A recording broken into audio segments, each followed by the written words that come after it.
Breakfast is the most important meal of the day, and CMSD offers a free morning meal to all students across the district. Yet less than half of CMSD scholars are taking advantage of it. So the Food and Child Nutrition Services Department is determined to increase breakfast participation.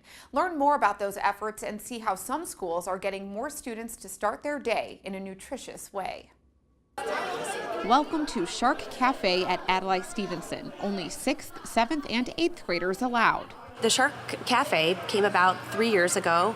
We received a grant with the American Dairy Association, and I decided that our middle school students, they were having an attendance issue, getting to school on time. They were not eating breakfast the most of our student population.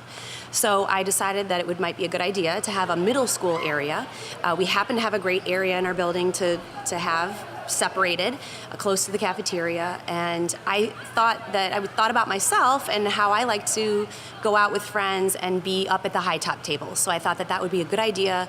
We wouldn't have to deal with chairs or anything like that. They could gather around the tables, have breakfast, and converse with each other, which is what they like to do anyway. And it worked. The convenience and exclusive access that Shark Café offered increased both breakfast participation and attendance for the age group that can be hardest to reach. They're coming to school, they're rushed. A lot of them are getting their own siblings to school. And then it's a chance to be by themselves. And I think that for our middle school students, it's nice that they have their own options to choose from and then be able to be social. So it's kind of a special area for them.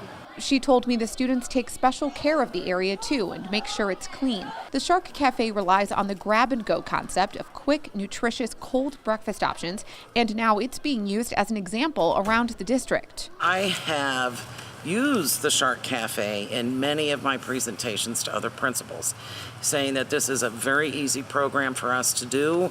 So that's our goal now as food services. Our goal is to expand breakfast participation.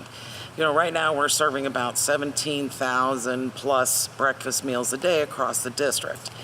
Middle school students, high school students typically don't eat breakfast. They just don't. I raised 3 teenagers. They don't. So we have a lot of work to do with our schools. You know, we have a lot of work to do on improving our menu for breakfast, and we have a lot of work to do on talking to principals about alternative breakfast programs. One of the ways they're raising breakfast participation right now is through competitions.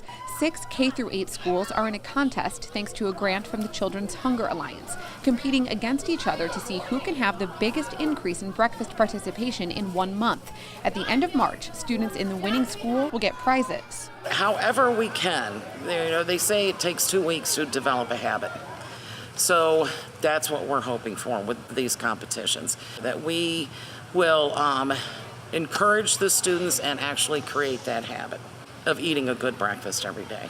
That's what Principal McIntosh at Nathan Hale hopes too. Her school is part of the competition and started with the lowest participation rate in the district, but she's ready to change that. I'm going to do all I can to get that rate up. I think if they go to class and they've been nourished in the morning, I think that they have a greater chance of being successful as the day goes on. So I do believe that it's an important meal. I know a lot of times we're rushed trying to get out the house, even for myself, but thank goodness we have the breakfast program here at school. So even if they don't get an opportunity to eat at home, they do still have an opportunity to eat at school. And I just want our students to be as successful as possible. So I'm really going to encourage them to come in and eat breakfast every day. District CEO Eric Gordon is also encouraging students. During National School Breakfast Week, he sat down with students at Charles A. Mooney and Wade Park to enjoy breakfast with them and help show the importance of a nutritious morning meal. We know that students who are, have a good meal in the morning do better academically, so we really want kids to come to school early, get that free breakfast. It's a nutritious breakfast, meets all of the federal standards for child nutrition. Had a hot breakfast sandwich this morning with applesauce, apple juice, and chocolate milk, so I've got all of my food groups in, and it was really delicious. National School Breakfast Week runs March 6th through the 10th. This year's theme is Take the School Breakfast Challenge, encouraging students, staff, and school officials to increase their participation in school breakfast. Show us how you're taking the challenge by using hashtag NSBW17 on social media. And also think about taking a moment to thank the men and women who operate the Food and Child Nutrition Services for their hard work across the district. For more stories like this, you can visit the CMSD News Bureau website at clevelandmetroschools.org/news. Reporting from the CMSD TV studio, I'm Shannon Kantner.